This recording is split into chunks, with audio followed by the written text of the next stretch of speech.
This is the Wise Guy Radio Show, a podcast dedicated to educating and inspiring through conversations with today's top talents in the world of glass.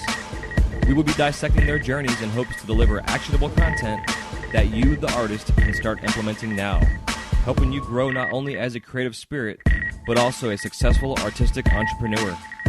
With a little organization, relationship building, and your artistic ability, you can obtain greatness. Climb aboard, whether an artist, retail owner, or enthusiast. We have a ton of fun in store for you.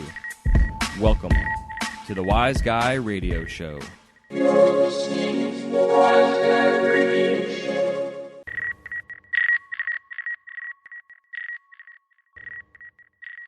This episode of the Wise Guy Radio Show is brought to you by the Flow magazine. Since its inception, the focus of the Flow has been to provide a bond among members of the lampworking community.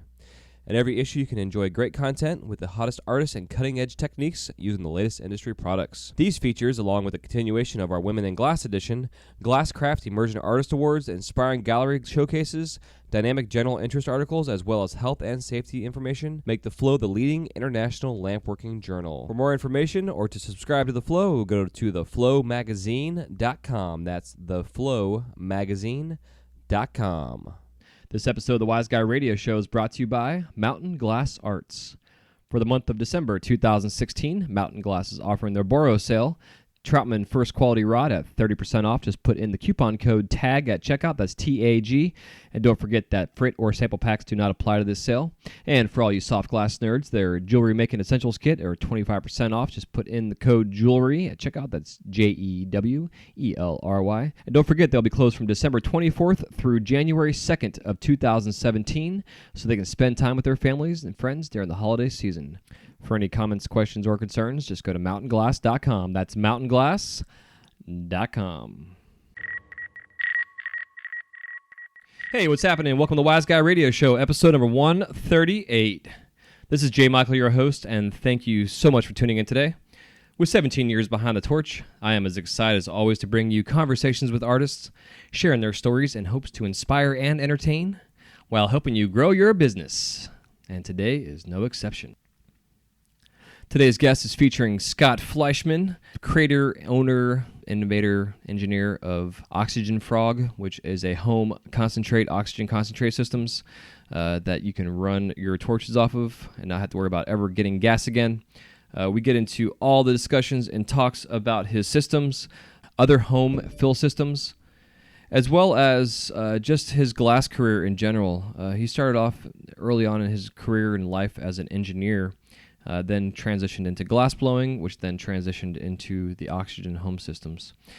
We get into all kind of talks about how long he's been in business, what was his inspiration for starting this company, what your return on investment can look like when you do invest into these systems, basic setups for your home, portability of them, how long it takes to get your tanks filled up. I mean, every little detail I could think of if I was myself to purchase this from him. Why is it that I would purchase this system for my house? And why would it be more convenient than just going down the street or having a delivery dropped off of some oxygen? It's a really interesting conversation. I really enjoyed it and appreciate Scott coming on and sharing this information. He was on Torch Talk last year as well. He talks about the episode number. I will research it and make sure that's in the show notes also. He has a little video that he did with the guys over at Torch Talk, so definitely was cool that he did that for you also out there. And definitely enjoyed this talk. It's a lot of fun. We just had Black Friday and Cyber Mondays just came through. Myself personally, I did do a small little Cyber Monday sale. It wasn't as big this year as I was pushing it last year. And again, it's only due to my schedule. And this last week, right when I did my interview I did JD's interview and then also this one on the same day. And by the end of the day, my voice was shot and ended up starting to come down with the flu. And I had the flu bug all last week, which is part of why this episode is coming out now instead of last week. I really didn't have a voice or the energy to really do any kind of recording at all. I wanted to make sure I didn't sound like I was dying from emphysema or some kind of crazy shit, so I definitely want to wait a little bit to put this out there. And thank you, too, if you're new to the show, for checking us out. We had a huge increase in numbers and downloads after the episode with JD Mapleson, and was honestly completely blown away and caught off guard. I mean, I wasn't sure what to expect. I know he's got a really solid following of collectors and just fans of his work. And I think it really goes to show that as you're an artist and you begin to build relationships with your customer base, not only the smoke shops, but also those that are truly buying your glass from you, whether they're collectors or they're buying them from stores. It's so important that we keep this relationship going, even if it's with somebody that bought your glass 5 years ago. I still get excited when I see posts on Instagram of someone using my work from something they purchased from me 5-6 years ago. It's really awesome. And I do truly feel that with the way that JD carries himself and promotes himself through marketing and through the social feeds, that he really found a true way to build his true following.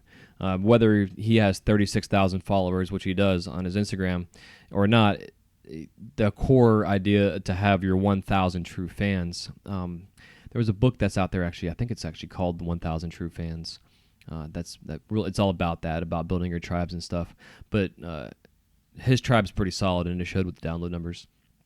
So kind of a sidetrack there. But if you are new to this and you came on and found the show due to JD's interview and his posts, again, I appreciate you coming on and listening to other past episodes and this one as well. And I hope definitely am fulfilling your need for more things in glass and entertainment value-wise, but also on the educational side, and give you some true value, as my goal is to help you as the artist, as the small entrepreneur, to help to increase your profits, build your business, market yourself, find ways to sell your glass better and easier, and also to be more efficient on the torch as well.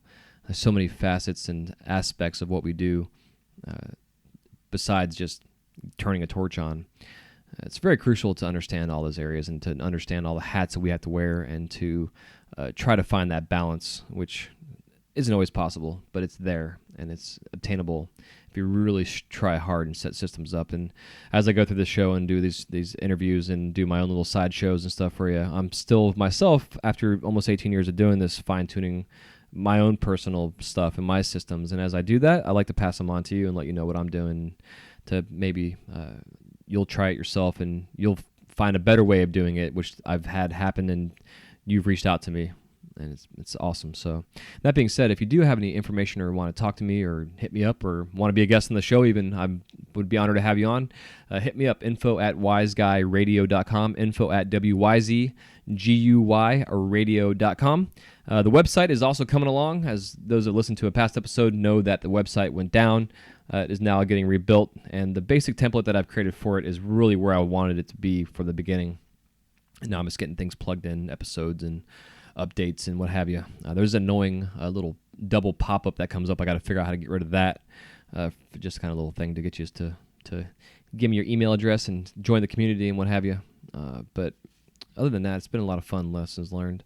We're also getting geared up for the launch of the new online course series, Wise Guy University, coming up, which I'm super, super excited about. My goal with this is to help to fine-tune a foundational knowledge base for glass artists, so that when you get into these courses, especially one of the ones that we're doing, the longer ones, which is actually a 3-month course, you can walk away after 90 days and really know what the hell it is you're doing.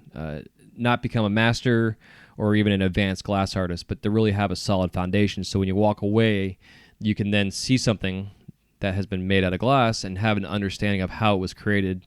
And if not a full understanding, at least semi-understanding, so that if you wanted to create it, you can go through the process to figure it out on your own. So definitely I'm getting excited about this, and I'm going to be doing a full episode. I'm thinking probably episode 140, which will be in 2 weeks from now.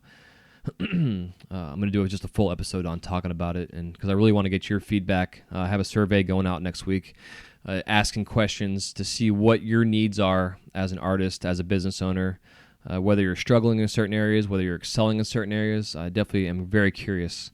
So I'm going to be doing a little survey, and going to be giving away a $50 gift card to Mountain Glass to one random person that does fill the survey out. For everybody that fills it out, completes the survey, I'll be putting all your names in a hat. My wife will then draw a name out and randomly, and we'll have another winner for that too. And next episode that I have coming out, 139, stay tuned for that one, because I do have the winner chosen for the last trivia question that we did. So thank you for everybody who did respond with their correct answers. Had some wrong answers too, but the correct ones, we took all your names and threw them in a hat. We drew a winner, and the next episode, 139, you will find out who that is. And congratulations ahead of time to whoever you are, as I know who you are, but I ain't telling you till the next one. So, yes, I'm rambling here, so I'm going to rock and roll. Time to get on with my day, and I hope you are enjoying your day. And if you had a successful or non-successful Cyber Monday or Black Friday or holiday sales, I'm curious what you're doing, how you're going about it, how you're marketing yourself. So definitely contact me. I'm definitely curious. And I'm going to be doing a full review of my holiday sales myself, as I want to be as transparent as I possibly can with you, so you can see that even though I've been doing this for 18 years and have success in many areas of my life, there's still struggles. There's still failures. There's still roadblocks and stumbling blocks and whatever other name cliche term you want to use. But, it is what it is. So on that note, I'm a bounce. Thanks for tuning in to episode 138 featuring Scott Fleishman of Oxygen Frog. And don't, again, forget, if you have not yet, go to iTunes and subscribe to the podcast. Leave us a 5-star review if you feel we need it, and also a written review. Lets iTunes know that this show is being listened to, which helps us get more exposure out there in the world of iTunes and the 250 million plus, or 250,000, that's what it is. I hope it's not 250 million. The 250,000 podcasts that are out there in this sea of podcasts. This one's out there. As they always say, the cream rises to the top, and we are slowly rising to the top. So thank you for the downloads, for the reviews, and we will see you next time on episode 139 of the Wise Guy Radio Show. Until then, take care of yourself. Be good, and we'll see you next time. Love you. Peace.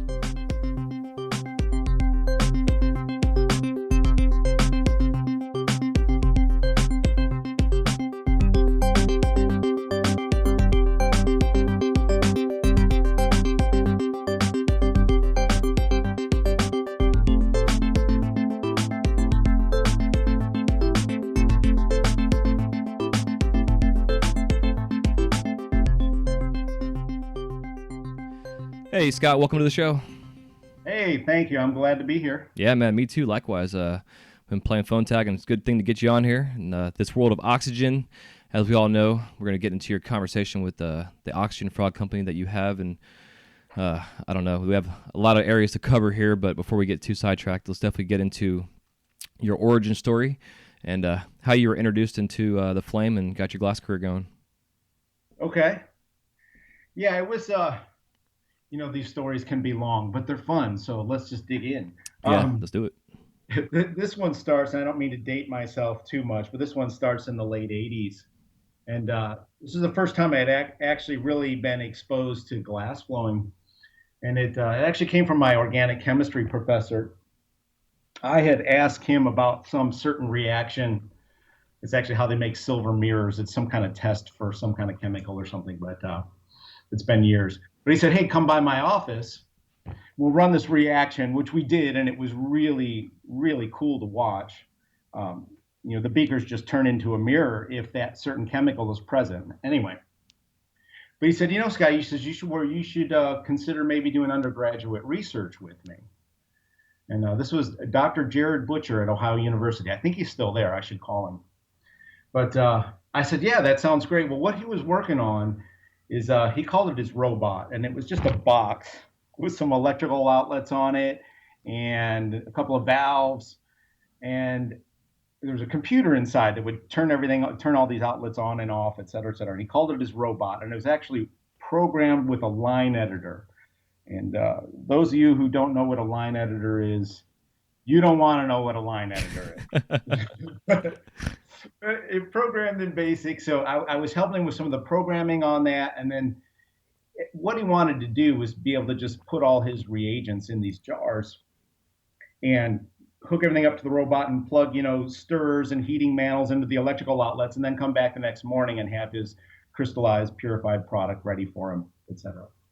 So he wanted me to help with some of the mechanical stuff, like filtration, for instance. And which is really tricky when you don't know what you're going to be filtering yet, because you don't know what the product's going to look like. Filtering becomes a real problem. So anyways, I said to him, and this was the moment, I said to him, You know what would really work cool is if we had a piece of glassware that looked just like this. And he goes, oh, well, come here, let me show you something. And he had a glass bench over on the other side of the lab. Hmm. And I think he just had, it was a national hand torch. I think was literally just laying on the bench with the tip pointing up. And he said, watch this. And I was just enthralled. And I remember saying to myself at that moment, because engineering school is very, very stressful and it's very difficult, suicide actually seems like a good option at, at certain points of that. Jesus. And I remember saying to myself, Scott, stay focused on the engineering. Don't just go become a glass worker, because I very easily could have just went and did that. And it really stuck with me. And I played a little bit when I could in my spare time on that bench. But it really wasn't until about, oh my goodness, 12, 15 years later, this had been the early 2000s. I had been an engineer for a while, and I had gotten into real estate, and I had bought these couple of duplexes, and I sold them like a year later and just made tons of money, buckets of it. And I was like, you know what? I'm going to spend a few $1,000s. I'm going to get a torch, because I've been thinking about it for 14 years. Yeah, exactly. You're sitting in church, not paying attention. I'm blowing glass in my head. Yeah. That's literally, we all do that. We're all guilty of that. So I got a torch, and there was no one to teach me. So it was just kind of experimental. And I think I was working on one 125 cubic foot tank. That's not even a K tank. It's like half a K tank. And I live 45 minutes from air gas. So I was working on Red Max, which I still use to this day. I still love it. And it was funny back in the 2000s too, in the early 2000s, because here in Tallahassee there were no glass shops, none. And so far as I know, I was the only glass blower in town. And if you wanted a piece of glass, all right, listen, don't tell my mother, okay? Right. If you wanted a piece of glass, there was a woman at the flea market, but you had to know her, and you had to be recommended. And if you were okay, if she thought you were okay, she'd take you out around the back and this, and there's a little path between the trailers, and she'd lift the tarp, and she had maybe 50 pieces of glass that she would sell out of the back of this trailer. Huh. And she started buying every lumpy piece of glass I could make. And it was really cool. And that went on for several years. And then she kind of, I don't know what happened. She went on to other things. So and that kind of dried up. So my torch kind of sat for a while. And then it was really funny. This would have been, I'm thinking now it's like 07, 08. I remember this one day I says, I haven't filled my tank and I haven't played with the glass. And it had been like a year or two. I says, I'm going to go fill my tank. So I go over to Air Gas. And the guys there knew me. And they're like, dude,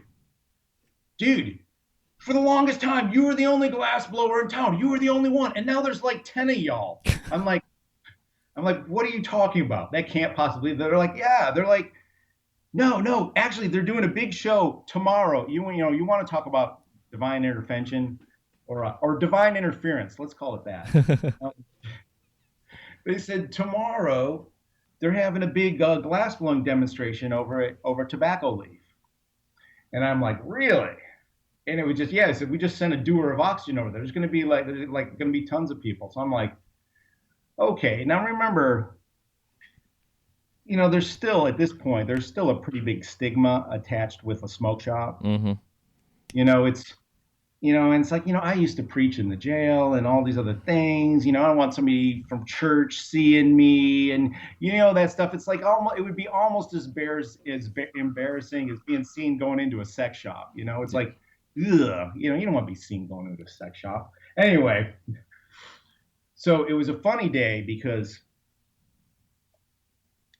one of my rental houses was having some kind of trouble, and I was literally crawling through the crawl space this day that they were having the party. And I said, but it was only about a couple miles from the tobacco leaf party. So in between crawling under this rental house, I sneak over to the party, and I don't know anybody, of course. And a lot of these guys are a lot younger than me. and it was out in the parking lot. And I had brought my didymium glasses, and I'm just leaning against a tree watching these young kids blow glass, but I'm the only one in the crowd that's wearing didymiums. And this guy, one of the guys was blowing glass. His name's Evan Schechter, um, really good friend of mine turned out. Um, he kept he told me, he says, I was asking everybody, who's the guy in the didymiums? Who's that guy in the didymiums over there? And then, so he came over, started talking to me. They invited me up, put me on a torch. I started blowing glass, and I was so out of practice. It had been a year. But I did manage to make one or two things that were nearly acceptable. And he introduced me to Gabe, who owns the shop. And first of all, and they were like, "Oh yeah, man. I mean, we sell pieces of glass in here, for over $100." I'm like, "No, you do not." And they're like, "No, come in." And they were showing me the stuff. What's a rig? I mean, I'm like, "No, you got to be kidding me." Anyway, I happen to have just a couple of pieces I had made in my car, and Gabe bought them, and he's like, "Scott, we'll take everything you can make." And I'm like, "Okay." And it was really cool. And those guys turned out to be some of my best friends, and the community here was so wonderful. They just kind of, and I wasn't even involved in this at all. And they just kind of drew me in, and everything was great. That's And then awesome. it really was. I mean, I can't thank those guys enough. And my approach to this was, and there's a lot of different business models. I mean, we're all capitalists, like it or not, we are. And my goal was to come up with something unique, and I like being creative, and I like doing the artsy stuff, and I do that on occasion. But my goal was to come up with a design that was unique enough that it really stood out, and something nobody had ever seen, but it was something that I could repeat over and over and over, and they would sell like crazy. So I came up with, and there's a couple iterations of this. First I made a Venturi shotgun, which was really cool, Hmm. but it didn't really sell that well. But then I came up with, and I started selling my glass under the name of Stillwater, and which is my favorite imaginary band. It's a reference to a movie. Nice. Anyway, so my wife actually suggested that. Cool. It's a great So name. yeah, so I started making these Venturi, and these Venturi rigs, and nobody ever seen a rig like this before. Nobody's seen a perk like this before, even to this day. And it was really funny because I'm still not entirely comfortable with the culture. I'm still kind of hope nobody sees me, Hmm. but they talked me into to going to AGE in Vegas. And I'm like, okay. And I ended up sharing a booth with another glass blower here in town. And we got there, and we were in the very corner of the proto room, just way back. I mean, I was literally the guy and I only had like 2 feet on the edge of the table, way back in the very furthest corner. And I would show everybody my rigs, and I had some water in them. They'd be like, "Look at this perk! You've never seen anything like this before," and it would blow everybody's mind. And I ended up taking that day in those 2 days of AGE. I ended up taking $35,000 in orders, Hell yeah. and I was like, "Holy cow, we got something here!" So no, it was really an exciting moment. I had no idea that I get that kind of response. So about And what time period was that? What year wise? You think? this would be 2012, maybe. Okay. Yeah. Yeah. That sounds about right because that's about the time period when that show was really blowing up and they were spending that kind of money there. Yeah, yeah, and it was great because people they'd order, and I think I was getting $125 a piece, I think, and they'd be ordering 10, 12, 15 at a time, and it's like awesome. And then I tried to get some other people to help me, and actually Evan started helping me for a while. Evan's Evan's really talented, and I tried to teach some other people to make them for me so I could get my volume up. But you don't it's a funny way to look at this, but you don't really realize how good you are at something until you try to teach somebody else. Yeah, I know what you mean. Because when you get up into that range of over $100 wholesale range, they've got to be flawless. With things you can get away on a $10 piece or $30 piece, you can't get away with that when you're over $100. Yep. So anyways, I was doing that for a while. I'm still 45 minutes from air gas, so I ended up buying a single concentrator off of Craigslist. For $100, I think I got it for the old Craigslist special 5 liter. And then I ended up buying one, and that worked really good. But 5 liters is not enough to run a Red Max. Mm-hmm. So I bought, and this is the way I recommend people start. I'm going to kind of go out and be a little general here. When you're thinking about getting into oxygen concentration systems, you don't have to just go and shell out $6,000 all at once.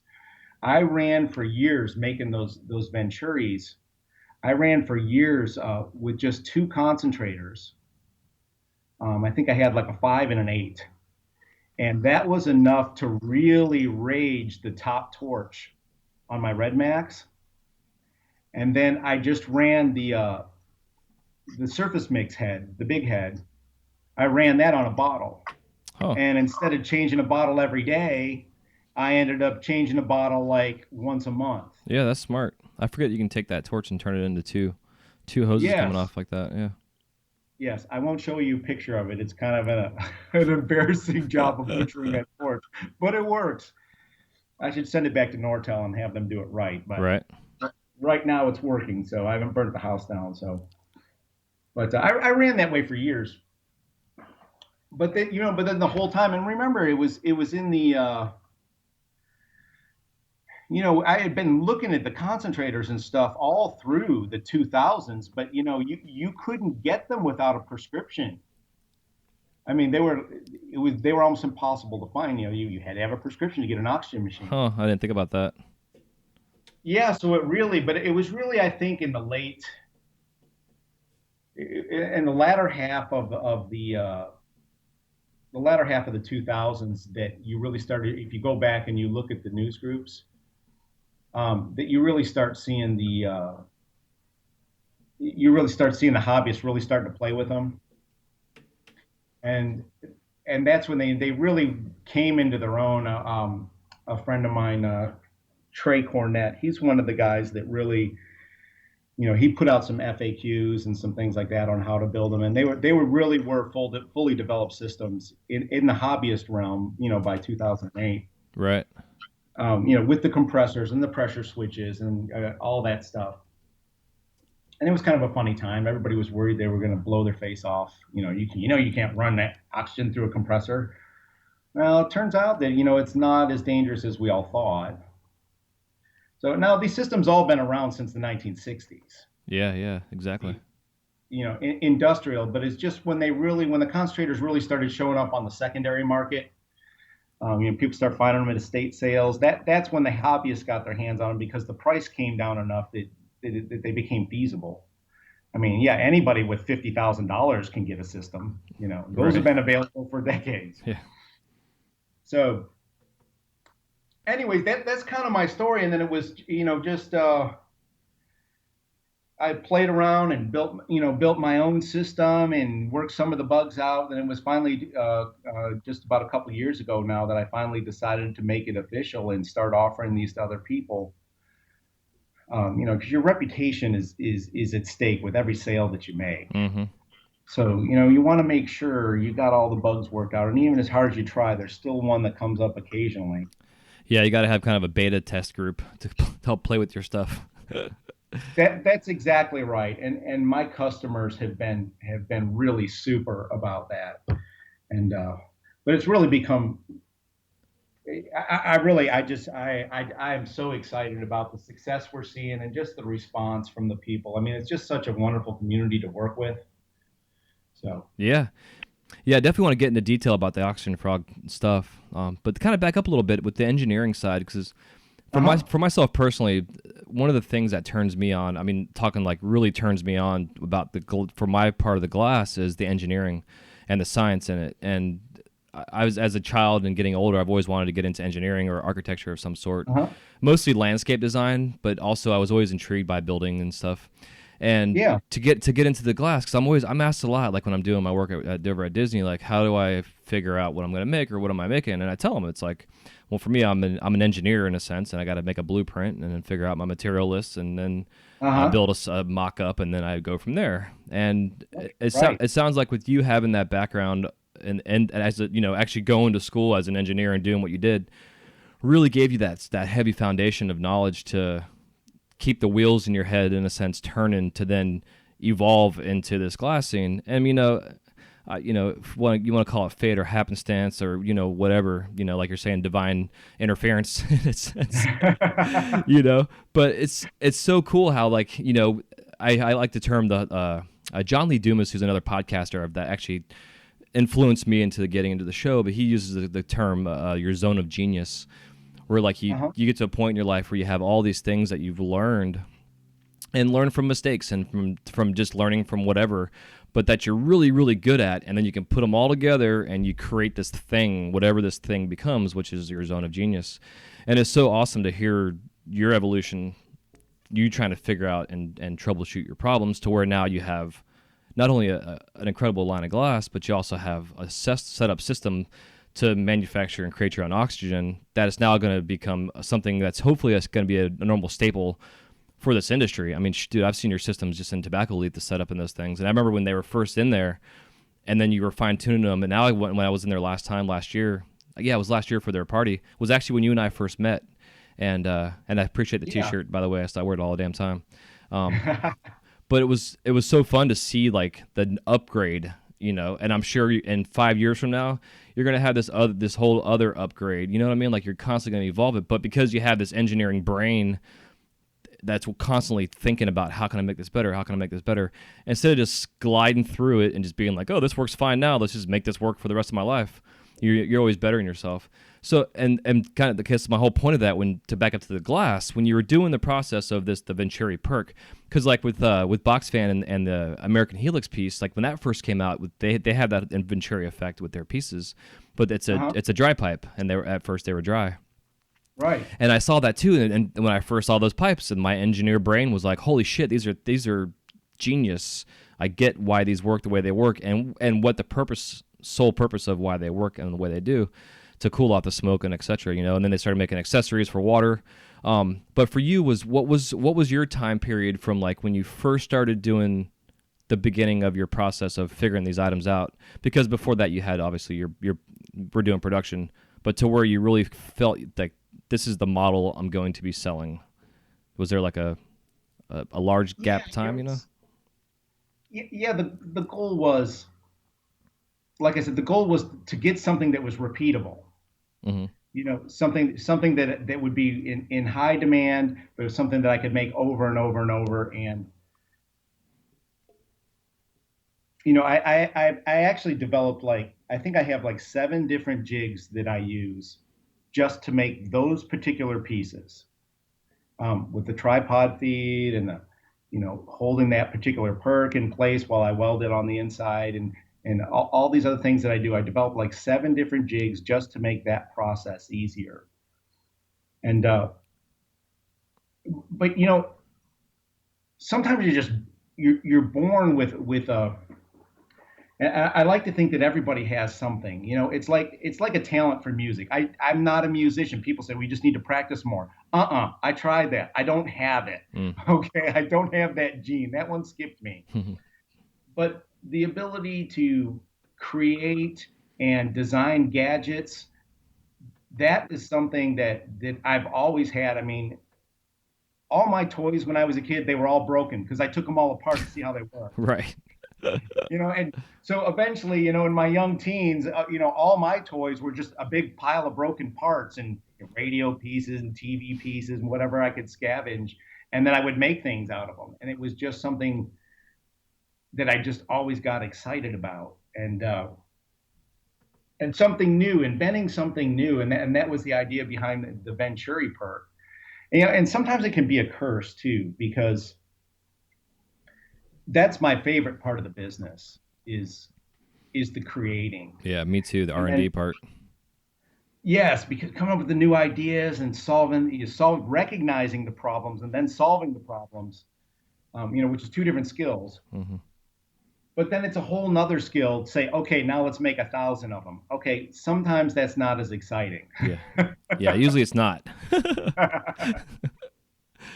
Yeah, unless So you're a perfectionist and you're just always striving to make it better and better and better. Because at Disney, like when I first got hired, they told me like this is all production, and I'm like, dude, I've been doing production for 13 years, so I'm excited about doing production because for me, I love to fill my killing up. Like, don't get me wrong, I'll spend all day on a piece, but I prefer to make 20 in a day, and it's how we work. You got to practice R&D, figure it out, and then how can I replicate this? And especially when we get into character work, it has to be almost 99% of the time exactly the same freaking piece every single time.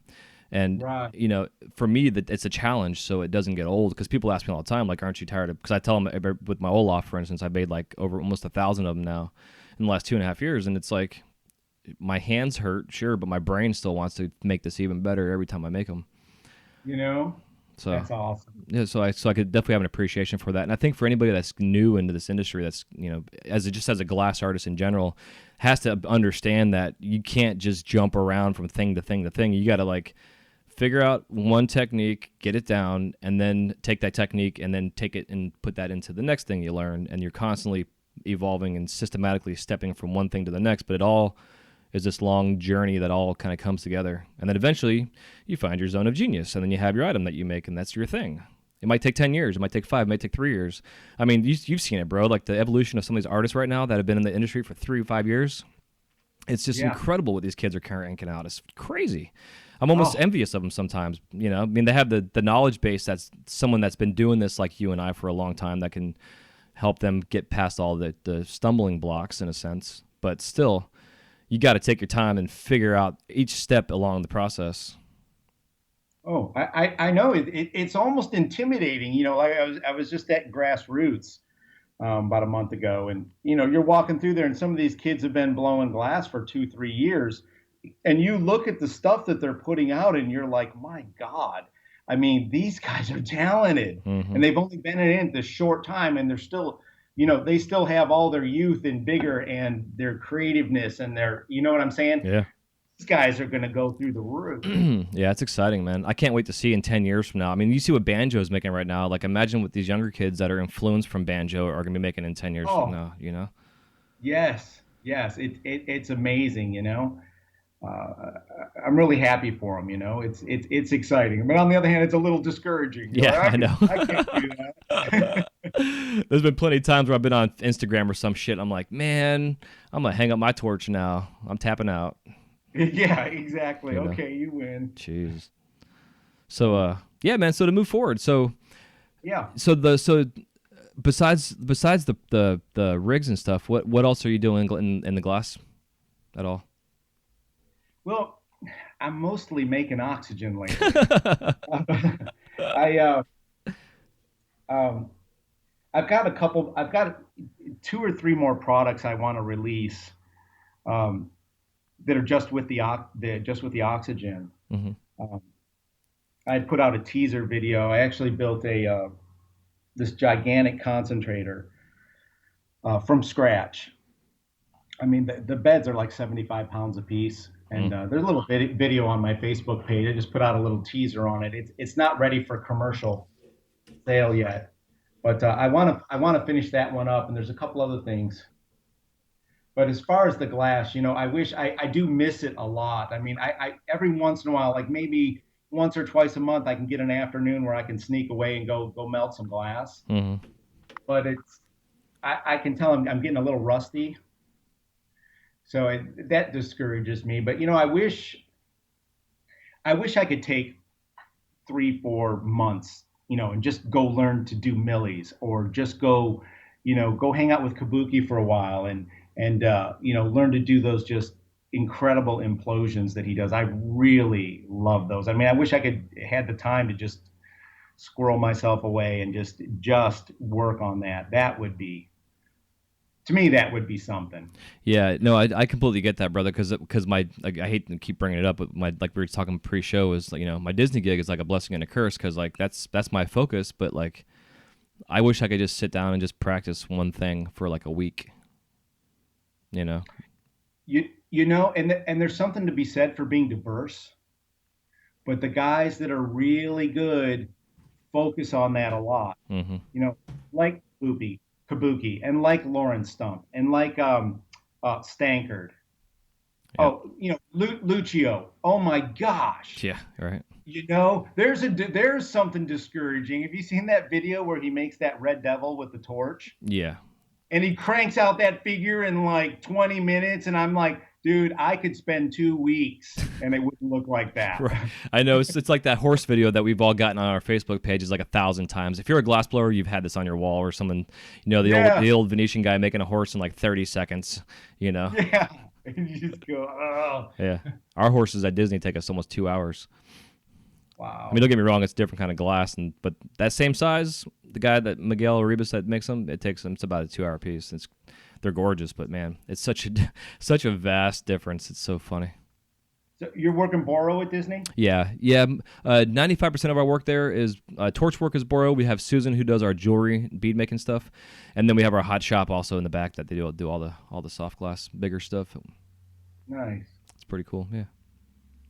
Yeah, so I definitely get that. I think that's part of what I think is fun with our culture right now, and just even just the functional scene, but even the glass world in general, are all these artists that have the ability to teach, because not everybody can teach. You can be the best artist in the world and have zero skill set on teaching, and the classes that are being offered by some of these quote unquote masters that are out there, it's the availability to take classes, like you're saying, like Millies are something I've always wanted to learn since I started this 18 years ago almost. I've been intrigued by them. I mean, shit, the Venetians have been making Millies for hundreds of years. Yeah. And it's something I've always just been so fascinated by, just being a kid looking at paperweights that were made in China probably, but they looked beautiful, and to be able to spend just a month just practicing making Millies, it would be killer. Like maybe one day when I retire, I don't know, we'll see. Yeah. Don't ever retire. No, I retired when I graduated high school. Let me tell you, I don't ever intend on retiring, because you know what? You're going to go golfing like twice, and then you're going to start watching daytime TV, and then you'll be dead in 6 months. Yeah, and 100 pounds overweight. Yeah, exactly. Yeah, I agree. I mean, when my time comes, the family's going to be in the house. They're going to be like, "What's that smell?" And I'll be out in my studio, slumped over the torch. My hair will be burning. I'll be, yep. Kick the bucket. Yeah, you're just. The way I'm gonna go. Yeah, dude, you die and then you immediately cremate yourself right there on the bench. Yeah, that's right. That's so funny. Come by with some glass and make some ashes, some marbles for everybody. Yeah, that's awesome. So I guess then for the oxygen system. So what was the inspiration? Since your company's name is Oxygen Frog, and we got into your Stillwater inspiration, what came up what was the inspiration for the name Oxygen Frog? The Oxygen Frog. I was just trying to come up with something that people would remember. The frog doesn't necessarily have any deep spiritual meaning. Maybe it does. I'll think of something. That was sincere. I was just trying to come up with something that would that people would remember. And the philosophy of the company is, we all come from humble beginnings. Most of us do anyway. I do anyway. Mm-hmm. When I put this together, I was trying to do it because the amount of money we're talking about here, to just buy a first class system, take it out of the box and, start it up. I mean, there's a lot of glass blowers that drive vehicles that cost less than that, and I respect that. And that's why I design my products the way I do. I mean, a lot of this stuff can be sourced elsewhere. And I actually, if people want to take the time and really, really dig in to see what it takes to put one. I did a Torch Talk episode. Yeah. Number 85. Okay. I go into how to read all the compressor curves and how to really, because if you just run out, just grab a compressor and stick your concentrators on there and a tank and pressure switch. I mean, it'll probably work and it may be okay, but if you understand the theory and exactly what's happening just a little bit more, you can actually make a pretty decent, simple system for really not all that much money. You just have to understand what's happening. You have to do a little homework, to but the easiest way to get started in this, because I mean everybody hates oxygen and everybody hates to run out and everybody hates banging up their truck going to get another bottle. Mm-hmm. um, the easiest ways to do it, like I did it, is if you find a couple concentrators, you can get a good deal on them or whatever. You can just start running your center fire or your top torch off it, and then you'll find out, instead of changing a bottle every so often, maybe you're changing it once a month, and that's a big deal just to be able to do that. Yeah, it's huge. But when you go to a fully developed system like an oxygen frog, that one thing you'll find is your work actually changes. If you're constantly, whether you realize it or not, but if you're running off bottles, you've got one eye on the tank, and you're not turning your flame up maybe as high as you could or you really want to, because you're trying to stretch that bottle out. But once you go to an unlimited system like this, you start using bigger flames, and then your work starts to flow better. You're using more oxidizing flames, for instance, so your colors they become brighter. And you're willing to take some more chances that maybe you wouldn't have taken before. I noticed even when I just went to a couple of concentrators, all of a sudden, I started learning a lot faster, for sure. Yeah, man, it's so true. Because I know, like, going from a K tank to just liquid alone, that's how I was. I was like, oh, now I don't have to worry about running out necessarily. I can actually play a little bit and not worry about wasting my oxygen. Yes, exactly. It's a wonderful feeling. Yeah, it's huge. So when it comes to the on-demand systems, I don't mean to sound too arrogant here, but there's really two kinds. There's there's a simple system, which is just a compressor and a tank, and you put your concentrators on there, and it's got a pressure switch, and everything comes on and off. But you just run the compressor wide open, and I won't spend a whole lot of time on it now, because the theory gets pretty involved. But on a simple system like that, you can't. The problem with those is that you can only match the compressor to the concentrators in a very tight range. And because the compressor capacity isn't constant, it changes while you're using it. It may be asking for 40 liters a minute, it may be asking for 20 liters a minute. And what changes that is the pressure in the holding tank. Yeah. As the pressure drops because you're raging hard, the compressor will start to speed up. I mean, that kind of makes sense. Yeah, it's like when you're sandblasting with a smaller compressor.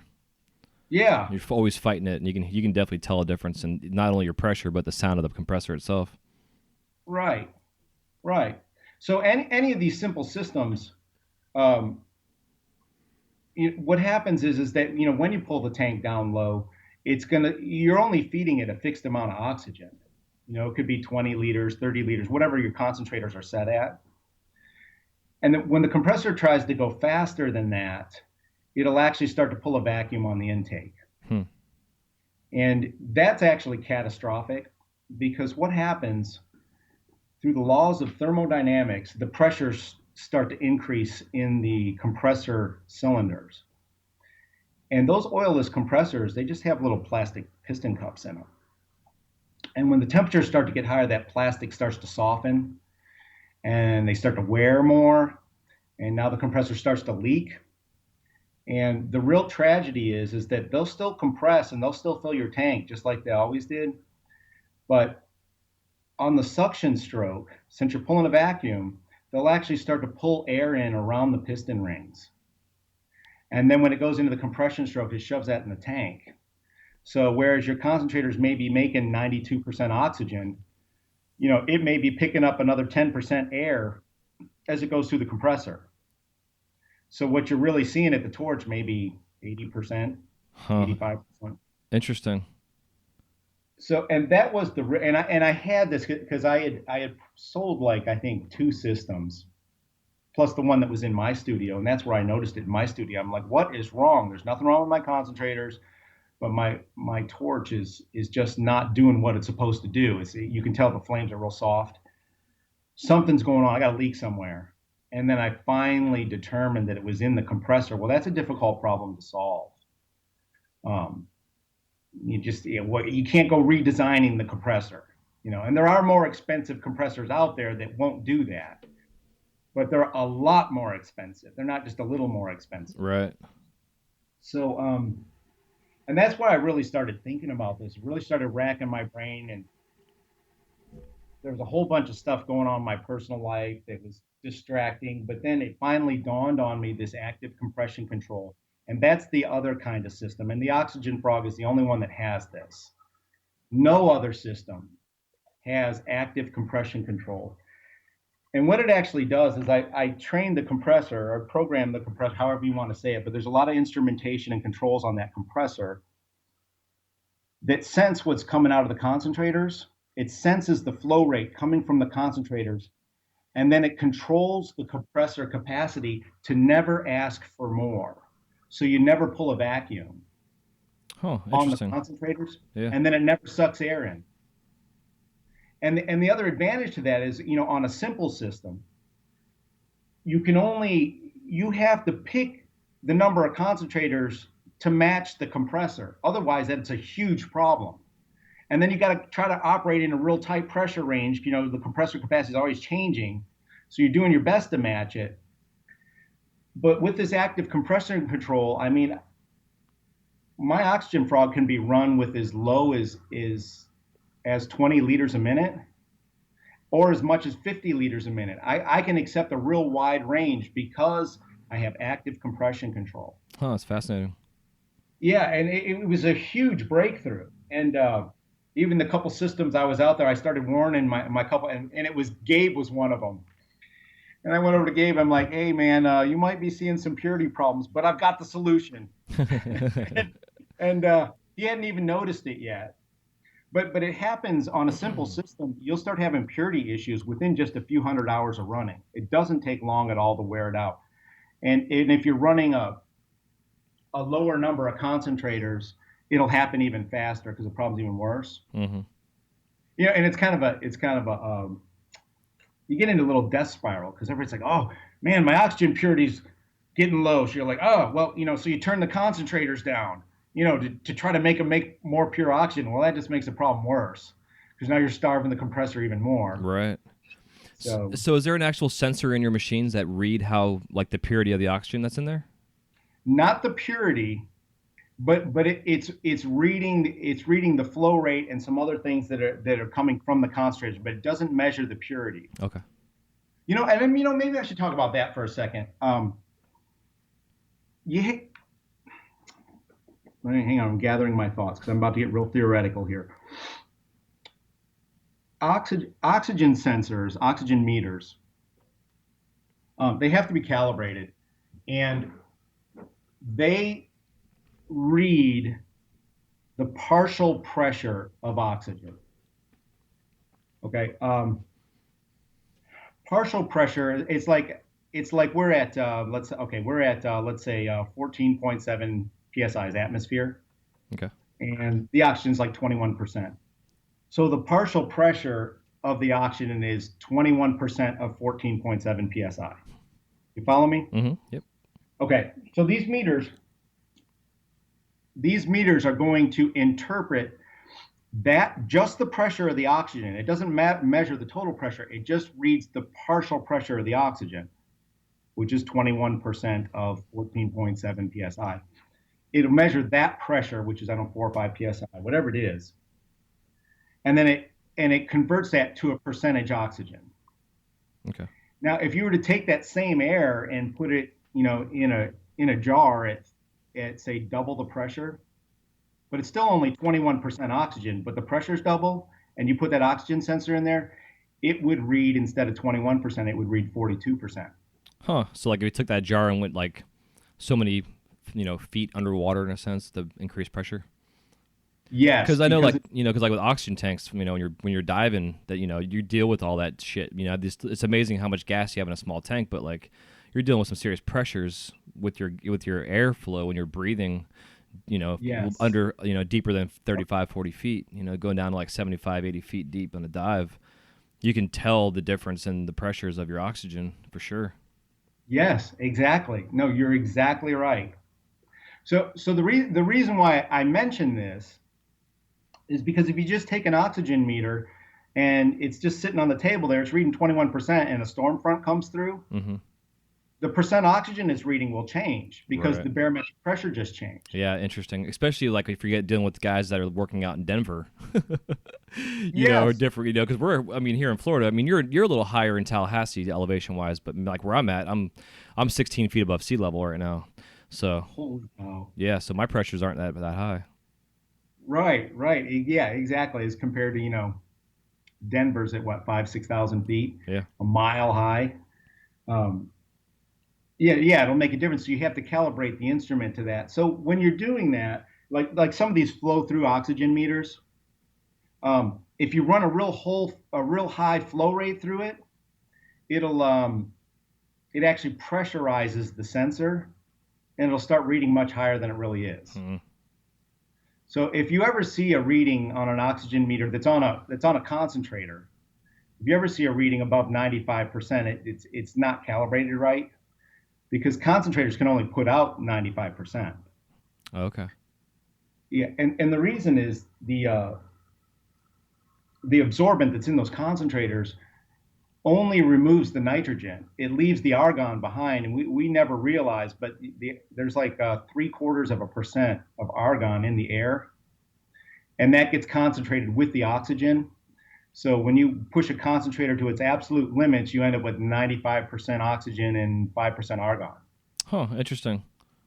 Yeah, that's why they're limited to 95. And they can do some fancy things to get that other 5% out, but it's not worth the money, and you won't be able to tell the difference anyway at your torch. Right.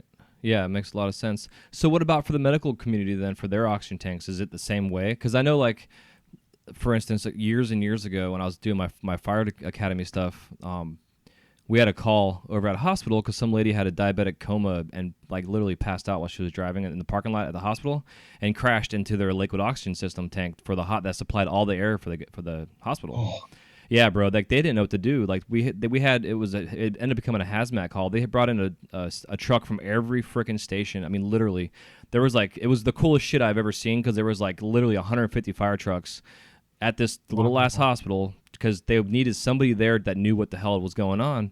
And when it was all said and done, they realized, okay, all it really is just it can become explosive under high pressure. Like if you dropped like a boulder on it or something like that. Otherwise, no big deal. But so that got me thinking because at the time I was still doing glass, so that made me think about it too. Like, well, shit, I can't breathe off my liquid oxygen tank at my house, so they have to have some kind of filtration systems that run their gases through. So is it similar to like what you have set up in terms of like a filtration system to help relieve and get the extra stuff out of the gas to make it more pure to the 95%, or like is hospital gas are they breathing 100% oxygen or is there that 5% argon?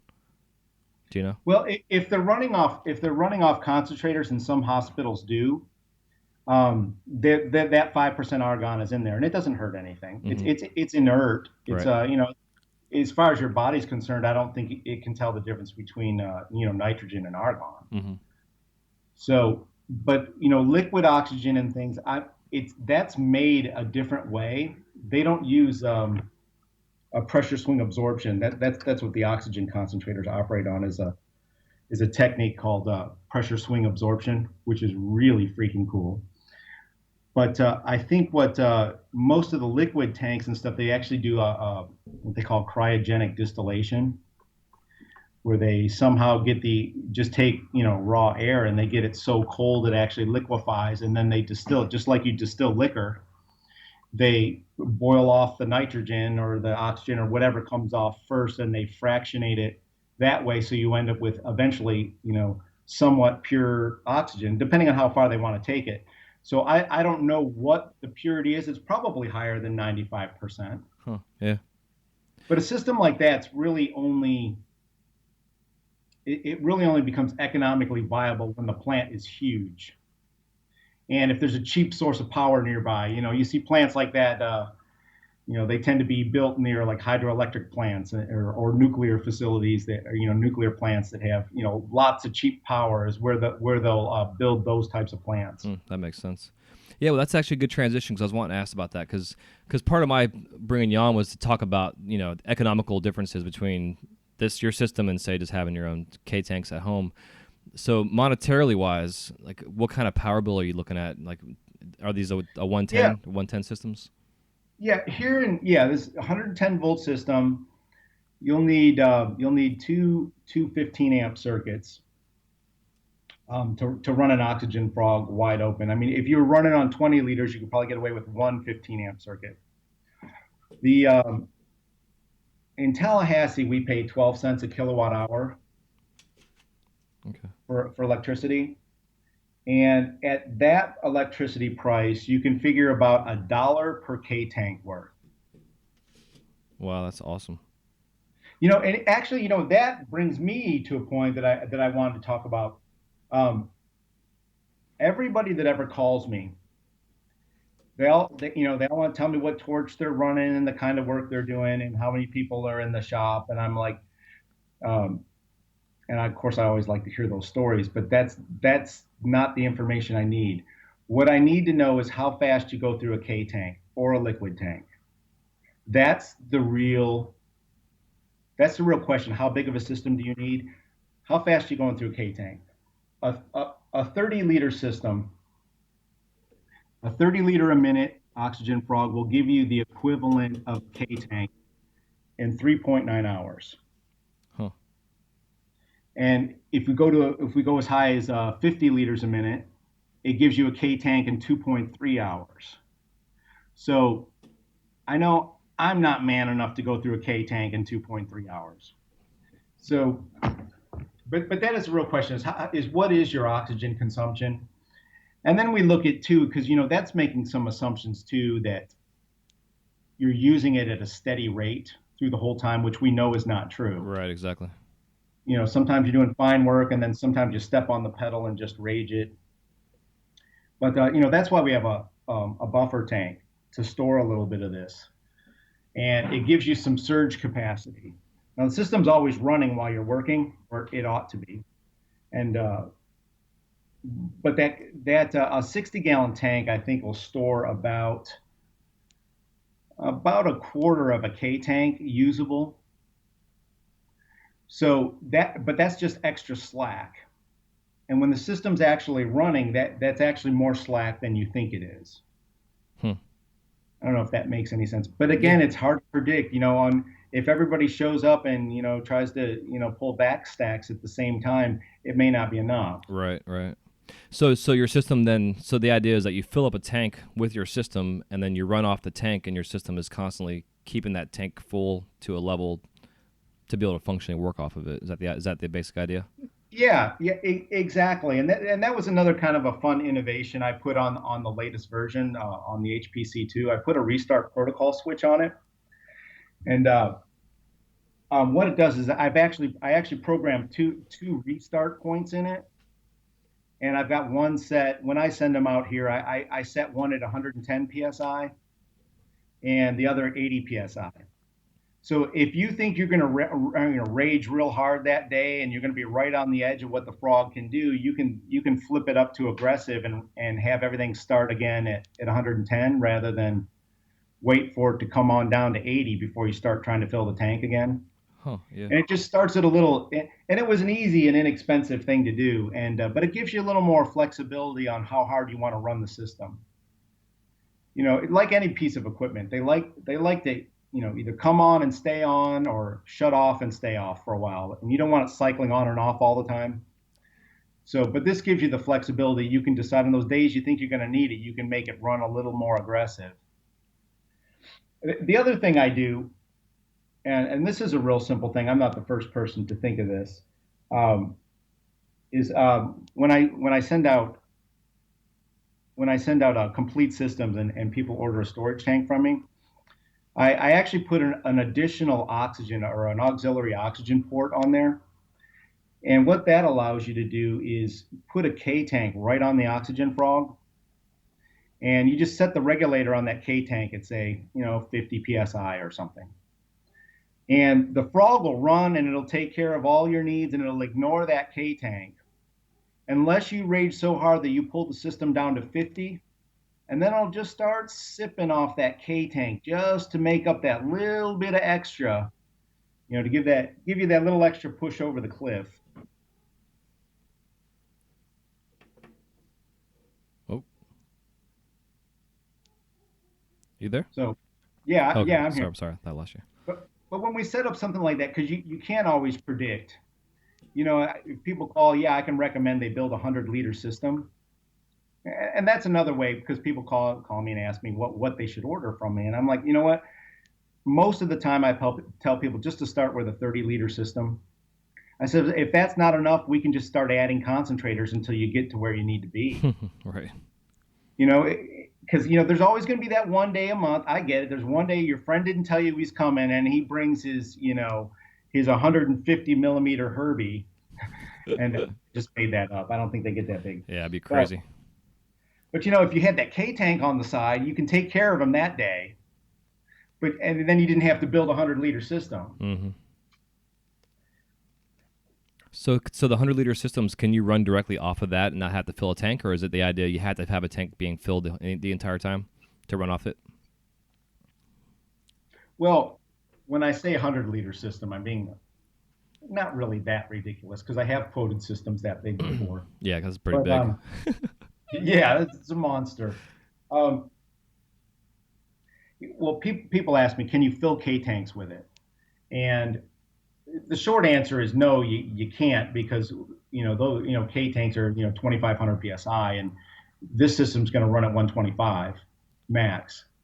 Now, if you really wanted to do that, you could hook your home fill, like to the auxiliary oxygen port, for instance, and you could run the home fill off of the frog and fill tanks, at night or whatever, while you're not in the shop, and it could load your K tanks, just using the oxygen frog as a supply of oxygen. But the idea is to really use the system as a working, running system throughout the day while you're on the torch. Right. Yeah, it's really an on-demand system, and they all operate like this. It runs like an air compressor. When the tank gets so low, everything comes on and starts filling up until you get full, and it shuts off and then waits. They run this. It's the same scheme. Yeah. How's the noise factor on them? Are they pretty quiet? These are pretty quiet. That was another side benefit of the active compression control on the oxygen frog, is that I've got an adjustment on it, so you can kind of fine tune it to the size of system that you're running, and it's really easy to do. And once you set it, you don't ever have to mess with it again. It'll run within that range. But when you back it all the way off and essentially turn the active compression control off, you can hear the compressor just groan. And it just gets loud, and it's you can tell it's very unhappy because you're running off the compressor curve. You're starving it is what you're doing, and it doesn't like that. But then you just tweak that knob a little bit, and then all of a sudden it quiets down, it stops vibrating, and the world is in balance. And another benefit of this too is that since you're not stressing the compressor so hard, is that you don't have to rebuild them.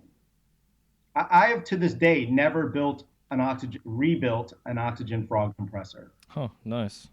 I just haven't had one wear out yet. People ask me about warranties. I'm like, well, I'm offering, I don't know, 2-3 years right now, whatever it is.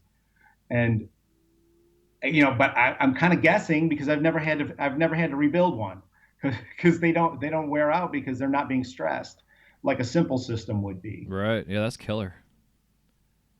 Because I do hear people rebuilding, and I'll say this too. If you're doing a DIY simple system, I'm not judging you at all. I mean, that's not really if you match it pretty closely and you design it right and you're willing to rebuild it every 6. I mean, a rebuild kit may only be $30, and if you're willing to do that, I mean, you can save a lot of money by doing it that way, and I respect that. Yeah, absolutely. Yeah, because I think it's definitely the wave of the future. As much as it's convenient in a sense to be able to buy oxygen, but to be able to manufacture it yourself is just way more convenient. Sure, the initial cost up front is there, but it seems like the return on investment is going to pay itself off pretty quickly. Well, and the intangibles. I mean, it's hard to measure the things like, um, you know, you didn't lose a weekend of work because you were out of oxygen. Yeah, exactly. I mean, what's that worth? Yep. Or you broke a piece because you ran out of oxygen in the middle of it. Those things are hard to put a price on. Yeah. So how long does it take about to fill, say, like a 282 high pressure tank? I'm not an expert on the home fills, but I think they're like overnight or something. You'd have to ask somebody else because I've never dealt with a home Uh fill. huh. My system charges pretty quickly depending on what size it is and how big your tank is. Um, that's another nice thing too. I call them crimes of opportunity. If you see a good deal on a concentrator on Craigslist, grab it. Why not? And it's like in my studio, I'm proud to admit, I have a 120-gallon propane tank that I paid $100 for on Craigslist. Heck yeah. And please clean them out properly. We don't want to be putting oxygen on top of a bunch of propane grease, Right. which is a bunch in this one in my tank. But they're not that hard to clean out. There's instructions like on the Simple Green website and stuff like that to do oxygen cleaning. It's not a big deal. It's just work. But again, it's a crime of opportunity because sometimes you go on Craigslist and you can't find an old propane tank for $100. And that's what you use to store your gas in, your oxygen. Yes. Now, if you call me and you ask me to just send you a complete system, I'm going to send you a brand new air compressor tank. Right. So it's not dirty. So you don't have to worry about that. And it shows up at your door. But it's more expensive, but you don't have to mess with it. Yeah, And I never thought about that though, because it makes total sense, man. Because that's a huge amount of volume. If I can spit it out here, to be able to have a tank that size, to be able to keep oxygen always in it that you're running off of. Exactly. And and it's like in mine. I mean, my oxygen tank is outside of my studio. It doesn't have to be in there. Mm-hmm. Here in Florida, since our weather's comparatively mild, I mean my concentrators and compressor and everything is actually outside in a shed also. Oh, nice. So the only thing you have to worry about with concentrators is if you have a real hard freeze, you can form ice crystals in the sieve beds, and it'll start breaking up the zeolite a little bit, which is not the end of the world. And it won't happen all at once. They can tolerate it occasionally, but it's easy, I think, to prevent that. They make these little electric space heaters that have freeze protection on them. They come on when it like gets down to 40 or 35 degrees or whatever. Yeah, yeah. Keeps from freezing. That's probably all you need in your shed just to keep the constant. Because I think they got to freeze pretty hard, like maybe 20 degrees for an extended period of time or something. Huh. But even if you did ruin one, they can be rebuilt. It's a few $100s. It's not the end of the world. Yes. That being said, so what's the average cost? So you have a 30 and a 50 liter tank. So it's just If you want to scrounge everything everything yourself, you could just buy my oxygen frog. Well, if you want to scrounge everything yourself, you could watch my Torch Talk episode, Mm-hmm. and I can show you how to make a simple system. But if you want to go with an oxygen frog and really have the best thing that's out there, but still save some money, right now, and this is November of 2016.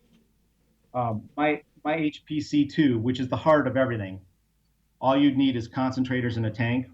But I'm selling right now my HPC2 for less than $3,000. Nice. And that's got all the technology. All you got to do is plug your concentrators into it, plug your tank into it, and you're off and running.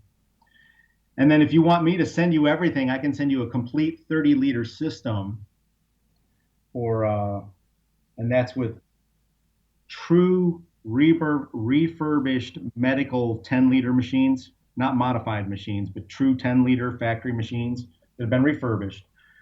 I can send you a complete 30-liter system for just under $6,000. Heck yeah. One caveat, and this only applies right now, is that I've cleaned my distributor out. Wow. I've sold everyone he can get his hands on. So he's like, Scott, yes, they stop taking orders here for a little bit till I can rebuild my stocks. That's I'm like, crazy. okay, that's a good problem to have. Yeah. Yeah, especially with us being in Florida, I think it'd be a little easier for us to get our hands on some of these systems as Yeah, our population, ebbs and flows here. yeah, it's bittersweet, isn't it? Yeah. Um, yeah, the world is awash in 5 liter concentrators.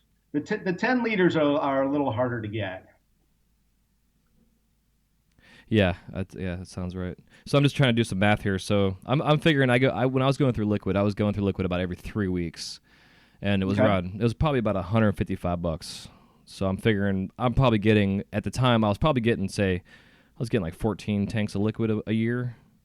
Okay. So we'll say 14 times that by 155. So we're looking at 2,170. So literally, you could pay this back in 3 years Yeah. completely just from running it if you keep working the Yes. way you work. And then you're running free oxygen for potentially the rest of your glass career, minus a couple, bumps in the road with replacement parts or upgrades here and there, Right. which sound like it's kind of few and far between anyways. So it's, Yeah. your ROI is going to be, pretty big. And you could potentially pay it off just from making one pipe. If you're a baller out there and you're making $5,000 for pieces, shit, make a piece and go sell it, and pays for your old damn system.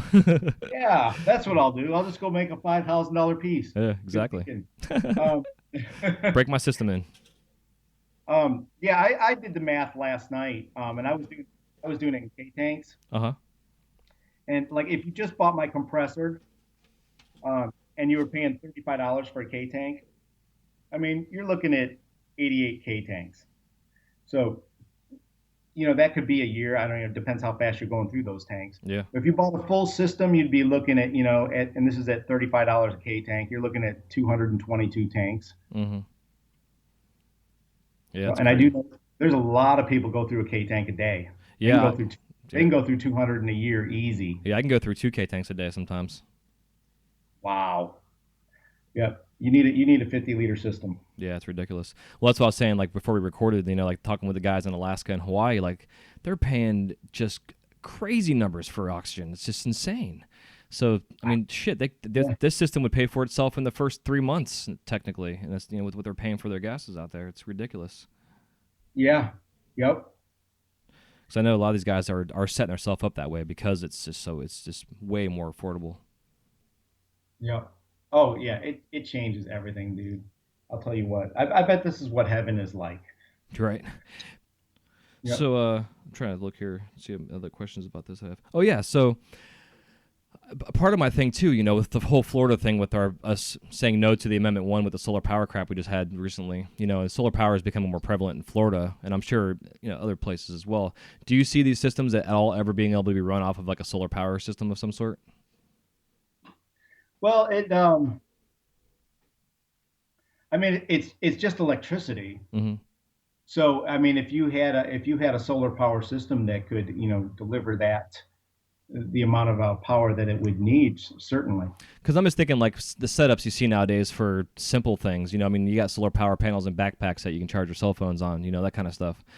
So I'm just thinking like if you had I mean, I know these systems aren't necessarily portable, but if you wanted to go set up at a show for like the Renaissance Festival, when I did that, we were there for 7 weeks, and we just stored K tanks under our benches. But potentially you can have some kind of small system set up that's more portable. I don't know what your future plans are for these systems, but just thinking, it'd be fun to have like a portable setup that you can go demonstrate, do trade shows, etc. with it, and then have Right. be out because you're potentially out in the sun, so you could have your little solar power set up and really be efficient. Yeah. Well, you'd need, for a fully built out, say a 50 liter, you really need like 3,600 watts. Excuse me. Now, on the other hand, you can go down to Harbor Freight and get a real nice 6,000 watt generator for about $600, Yeah, that's true. which is plenty enough to run one of these rascals. Yeah.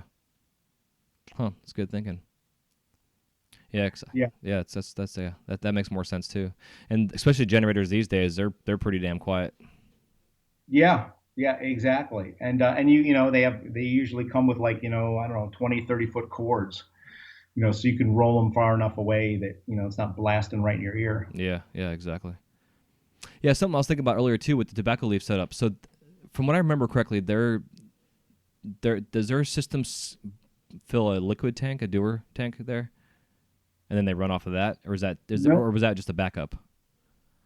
Um, yeah, they may have brought that in, like when he does his parties and stuff, like when you were there. Mm-hmm. Um, he has a 40-liter system, and that's good for. And he's got 120 gallons of storage, so he's got a good size storage, and it's a pretty decently sized system. But when you start talking about 10 glass blowers all showing off at the same time, that's not enough to handle that. Yeah. So that's why he brings in liquid. Okay, that makes more sense then. And he's actually set up with an auxiliary too. And he does, like when he's bringing some of the big guys in to do a demo, he'll uh, he'll park some K tanks back in that storage room next to the oxygen frog, and actually set them up as an auxiliary, like I had mentioned before. Mm-hmm. And because you just don't want one of those guys to. I mean, I watched coil condenser shove 50 liters a minute through a Mirage. And I called GTT, and they told me you could only get 30 through it. And I'm like, okay, well, I guess I should explain this to Coil. But when he's making, like I say, when he's making $10,000 pieces of glass, I'm not going to argue with him. Yeah, totally. I know, like when I ran as Kabuki there, when they're like whatever year and a half ago, 2 years ago, and when they asked me to come up there and do my little Olaf demo, it was like I turned that thing on. I was like, holy shit, this is a lot of heat and a lot of gas coming out of here. It was awesome. I've been running my same Carlisle for like 20 years almost. It feels like, but yeah, it's pretty cool, man, with this new technology. Because that's what I was kind of wondering too. Like as the torches continue to evolve and get better and more efficient, like with what's them called? They're the hell. Nortel has that arrow that they've been working on as like it's a hotter, smaller base torch that's still in development, but they're getting to a point where they can run it on a lower psi, but it's just as hot and efficient as like a higher psi torch, which I think is pretty sweet. Right, right. Yeah, it's amazing. I mean, that's something I would like to do too, is design torches. I've got some ideas about that too, but I don't know if I'll ever get to that one. Yeah, man, you got to get like an assistant and start scaling your business in different areas somehow to have all these little projects. Start delegating. Yeah, which is very difficult to do when you're an artist and have that kind of brain. Yeah, exactly. It's a whole nother skill. Yeah. Yeah, which I'm still learning. My wife's always like, why don't you start delegating stuff? I'm like, well, because I do, and then, yeah. So. Yeah, exactly. You don't realize how good you are until you try to get somebody else to do it. Yeah, actually, it's kind of a whole side note thing. I heard a conversation about the delegating time of thing, and there's a 300% theory. I forget what the hell it is, but basically that say you need someone to pack your orders for you, and if you spend so much time, I think it was like 30 hours with a person showing them how to do something the way you do it, and you just focus on them doing that specific task, they'll be just as efficient and as good, if not better than you did it yourself, because you've really focused that time. Instead of just taking somebody to the side and saying, hey, here's how I do my shit, show a quick demo, and then you walk away. To actually invest the time into them, then that investment pays off, because now they're set and ready to go, and they're good to go forever doing that task. Because I know we all worry about someone not being able to do it as good as we do or whatever, but when it comes down to it, typically that person's actually able to do it better than you can do it.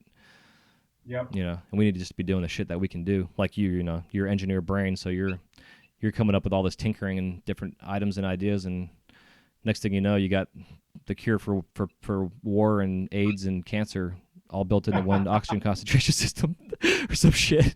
I'm working on it. Yeah, man, it'd be awesome. Yeah. But it's just kind of funny how it works, the artist brain, and then also the scientific brain and the engineering brain. It's like. It's interesting. We're all, there's such a different dichotomy of human beings in the community, not just the glass pipes, but just in like the world of glass, because of what's all involved in it. Not just, I mean, shit. We're sitting here talking about oxygen concentrate systems. I never thought I'd be talking about that one day. It's just so neat. All these different areas of pardon the pun, but of concentrate in our areas, so many things we can focus on.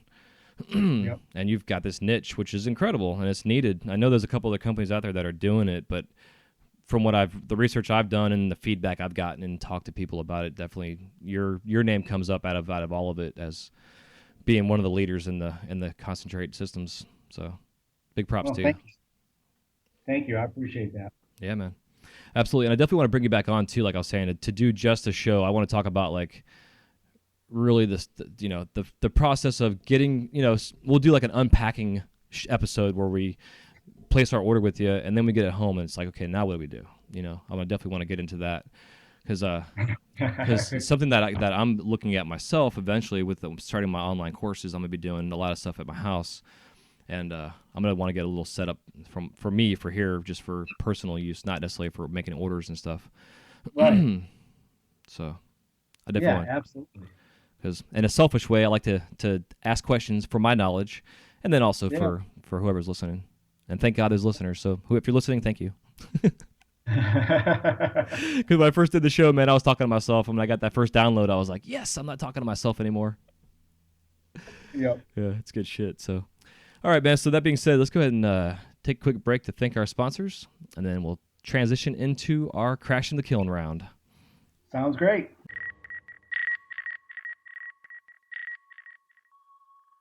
This segment's brought to you by Mountain Glass and Wise Guy Radio. As a big thank you to you, the listener, Mountain Glass is offering an exclusive sale for listeners, 35% off North Star for the entire month of December 2016. When you go to checkout, just put in the code WNS. That's WNS at checkout, and you'll receive 35% off North Star First Quality Rods. And for any other questions or concerns, just go to mountainglass.com. That's mountainglass.com.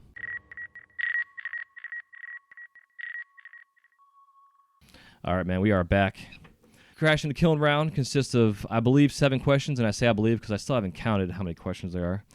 And if you want to give me a 30 to 60-second answer, you can expound upon them as well if you'd like, which people always do. And even though you're not huge glass artists right now, but I'm kind of curious with everybody if there's any living glass artists out there that you have not yet worked with. Who is it and why? Oh, goodness. Well, I mentioned a list earlier. I mean, I would love to study with Kabuki and Stankard and Lauren Stump. I mean, those guys are just, I mean, there's so many that are just truly gifted that life just isn't long enough, sadly. I know. I don't know, man. With technology, we might be 120 and look 60. Yep. Yeah, who knows? I hope not, because damn, where are we going to put everybody? That's what I would say. There's another double-edged sword. Yep. Cool. So what are your top 5 favorite colors in glass? Oh, clear. I really like, I've always loved from day one, Mystery Adventurine. Okay. And of course, Amber Purple. I know I'm not breaking any barriers here. Hey, it's one of my favorites still. On the same boat. Just the way those colors will strike and the range, and it's still somewhat unpredictable to me, but it's just when they come out right, they're just breathtaking, I think. And and I love these newer sparkly colors that Troutman and North Star and the others are all coming out with, the the Leprechaun and the Stardust and stuff like that. Those are spectacular. Yeah. Anything shiny and I know everybody loves the cadmiums, and I appreciate them. They just tend to frustrate me. Maybe it's because I'm on a premix torch, but maybe that'll be on my list. Someday I'll spend 6 months trying to figure out how to work cadmium colors. Right. When they're available again. Yeah. So you got one more color specifically. Oh, let's see. I do like the striking reds. Okay. Those are nice. They become very like Elvis. Yep. That's a very easy to use color, very forgiving, and it's always beautiful. Yeah, I agree. Yeah, the Elvis is in pomegranate is another really pretty ruby. Yes. I love. Yeah, it's neat. Let's see. If you could describe the sound of glass cracking in one word, it could be an emotional word or philosophical, I guess, in a sense. What would it be? I think it's oblique. That's 2 words, isn't it? That works for me. You What is know, your? Oh, go on. when you hear that crack, and you just know that 2 hours of your life just went down the drain. Hmm. Yeah, it's incredible. Yeah. So, what is your worst injury in the studio?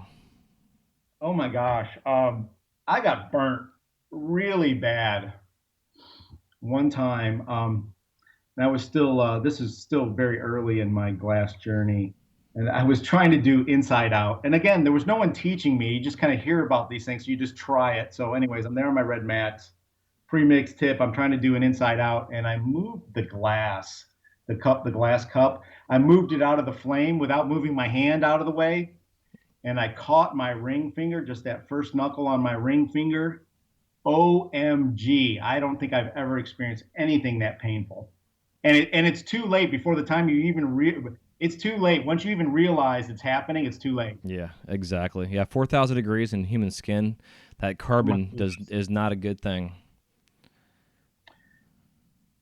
Yeah, I've actually had a very similar experience, except for the inside out I was doing. I was on a cold night, and at the very bottom of the tube where my blowpipe was attached to, that little initial tack point where I started my lines, it cracked on me, and the tube just like fell off, but the handle was still in my hand, and the flame went right across my pointer finger, my middle finger, and my ring finger on my left hand, and it really focused on my middle finger on the nail bed area. It, like the first little knuckles, there. Oh yeah, bro. It was like, holy shit, that sucks. And what made the matters worse was my son, I think he was 5 at the time, and I had it all wrapped up, and we were at the store, and he grabbed it and literally pulled the bandage off my middle finger, which of course took all my skin off with it.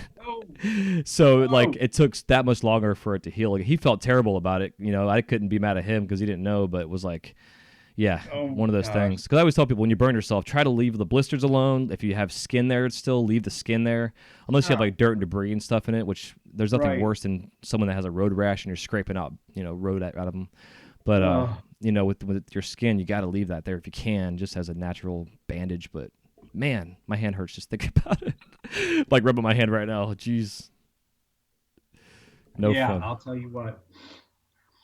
No fun. Yeah, I don't know if you heard or not. I just did the. Oh, go on. When I was an engineer, I mean, that was a big lunchtime conversation as we'd all sit around and talk about industrial accidents. People got nails shot in their eye or got their feet dissolved in acid. And, it's like, okay. Oh, what you having for lunch there, Chef Boyardee? I mean, oh, dude, that's how the hospital was. I did my ER runs and stuff. It was it was part of actually what made me not want to get into the medical field. Was like you get so desensitized from that stuff. And we had a guy come in that was code. We're doing CPR, intubating this guy, the whole 9 yards. And when it was all said and done, we all walked away, and they're like, "Okay, pizza's here." and we all washed our hands and went and had pizza. Oh. You know what I mean? It was like nothing happened. It was just, I mean, you got to do that, I guess, in those type of fields, just kind of because everything's a situation. But man, yeah, it takes out the human experience, I guess, and feels like the compassion goes away. So in the studio, do you listen to TV? I mean, do you watch TV, listen to music, or do you do both? General, let's see. A lot of times I listen to talk radio, but then sometimes I'll take my computer out there and I'll watch, Pulp Fiction or something. Or, but I would have to say most of the time I listen to Frank Zappa almost exclusively. It's kind of funny how I evolved in that direction. When I was younger, I mean, some of that stuff, I mean, it's like fingernails on a chalkboard. But now, as I'm getting older, I'm like, this is genius. And I don't know if I'm getting smarter or if I'm getting dementia. I'm not sure. That's hilarious. Yeah, I know what you mean, though, for sure. Makes total sense. Yeah. So do you have any glass-blowing themed tattoos? I have no tattoos. Cool. I figured as much, but, I still got to ask it. I don't want to just assume, but, Cool, man. And my last and final question, which is always an interesting one, and I'm still trying to fine-tune it to make it make more sense. So, but if you're stranded on an island, it could be a fantasy island of your choice that had a glass studio on it and only supplied your gases, your kiln, and your torch, and you had to make something in order to survive. What 5 items would you bring? What 5 items would I bring to use in the studio? Yeah, to make said item to survive. Oh, okay. Let's see. Let's see. Of course, you got a torch. Wait, that goes without saying. Yep, that's there for you. Yeah, so you have your gases, your kiln, and your torch are waiting for you. Paddle, tweezers, um, the claw. You know what I'm talking about, right? Yep. Yep. Let's see. What's that? That's three. What else do I use? Marble mold. Now, if I was making venturis, there's like 7 special jigs that are just for that I'd have to bring, but the boat's not big enough for that. So, see, what else do I use? Oh, a trash bucket. I need a big one of those. Um, I think that covers it. Am I forgetting anything? Yes, there's always. I mean, I've actually been thinking about adding this one to one of the things you get because there's one thing you need to be able to see to. A reamer, that's a tool I use a lot. I still have the original reamer I bought when I bought my torch, and I think it's down to the nub. It's there's like because I use it directly in the flame, which I know is abusive, but I do it when I'm flaring like 12 millimeter tube. I like to control the flare real delicately. Um, Venturi perks are very precise. The tolerances have to be just right or it won't work. So I have worn that little graphite reamer out. I mean, I think it was originally like 6 inches long of graphite, and I think I'm down to like 3/4 of an inch. Pretty soon there's just going to be threads on the little metal rod. Yeah, I mean, I've got two like that myself that are just like almost they're nubs, but they come in handy. They have their uses. Yeah. They are what they are. Oh, the one thing I want to add probably I'm thinking about adding it because everybody forgets to say it, but is your glasses. Oh my goodness, thank you. Yeah. Yes. That's why it's a fun question because there's like so many things we could bring. It makes you really think about like, all right, what are the actual true necessities that we need in order to manufacture? Because like say tomorrow the world ends, okay, so what are we gonna do? Yeah, when you get my age, you're running around the house trying to find your glasses, and they're on top of your head. Exactly. And nobody will tell you. That's the funny part. Yep. They'll say, no, I haven't seen them, Dad. All right. Oh, that's so funny. So, well, before we let you go, my man, if you have any parting piece of advice you can give our audience, and then also where we can find you out there in the world of cyberspace. I would say carpe diem. Life is brief. No matter how long it seems sometimes, life is brief. Take chances. I mean, that's one thing that I wish I would take more chances in my art. Like making, just for example, making human figurines. Art art is art, and sometimes it's because of the skill of the artist, but sometimes because and I think even more often it's because it reaches down and touches people's heart. Like the Beatles, they were good musicians, but who was their guitarist? And you'd have to think about it for a second. And, if I said Hendrix, though, you'd know exactly who I was talking about. Mm-hmm. Hendrix was an amazing musician, but the Beatles, they reached in, they touched people's heart. I mean, it was a phenomenon. People still weep when they hear them now. And art is like that. You can make this amazing scientific glass, but when you start doing things that touch people emotionally, like the hearts and the flowers and the human figurines and things that they can relate to, but you have to take a risk to do that. I remember, but life is short. Carpe diem. Yeah, well said. Thank you. Yeah, man. And then where can we find you out there in cyberspace? I am on oxygenfrog.com, and you can also, I'm also on Facebook. There's an Oxygen Frog webpage, and you can always call me. Should I give my phone number out? I'll put it in the show notes for you. Okay, that'll be fine. That way you're not getting a bunch of crazy phone calls, or me might anyways, but I get those anyway. Yeah, me too. The beauty of having a website nowadays, you get all kind of calls from places you have no idea where they're coming from. And you can tell people too that I'm usually out there on like there's some news groups that if you guys are interested in oxygen, you really ought to get involved with, like concentrated lab plants on Facebook. Oh, what was it again? I'm sorry, you're breaking up a little bit. Yeah, concentrated lamp workers. Okay. On Facebook. Most of the people there are just top notch, and if you have any questions about Hey, I'm trying to put my own system together and I found this compressor and this, and how do you do a pressure switch again? There's lots of people there that'll help you out, point you in the right direction. And if you want to tag me, if you really get stuck, you can tag me. And sometimes if I've got the time, I'll chime in and try to help you out, even if you're not buying an oxygen frog. Um, and I'm just happy to do that because I just appreciate the community, and these guys have been so good to me. Whatever I can do to help anybody out. Yeah, it's killer. Heck yeah. Yeah, I'm sure they appreciate that for sure.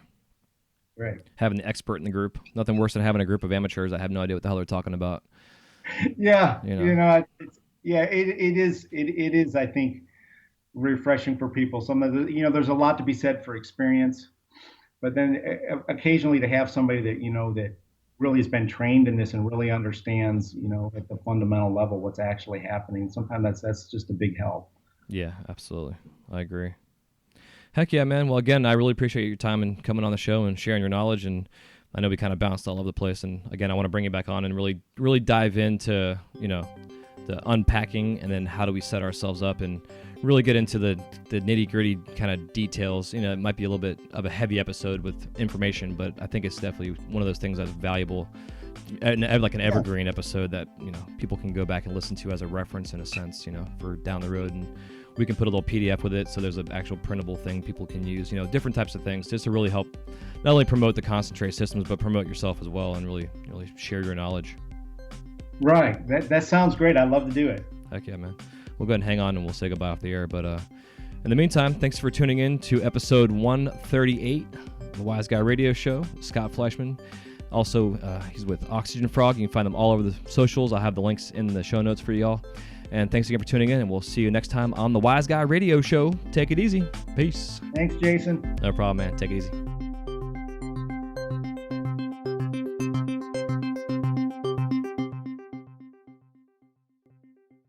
This episode of the Wise Guy Radio Show is brought to you by The Flow magazine. Since its inception, the focus of The Flow has been to provide a bond among members of the lampworking community.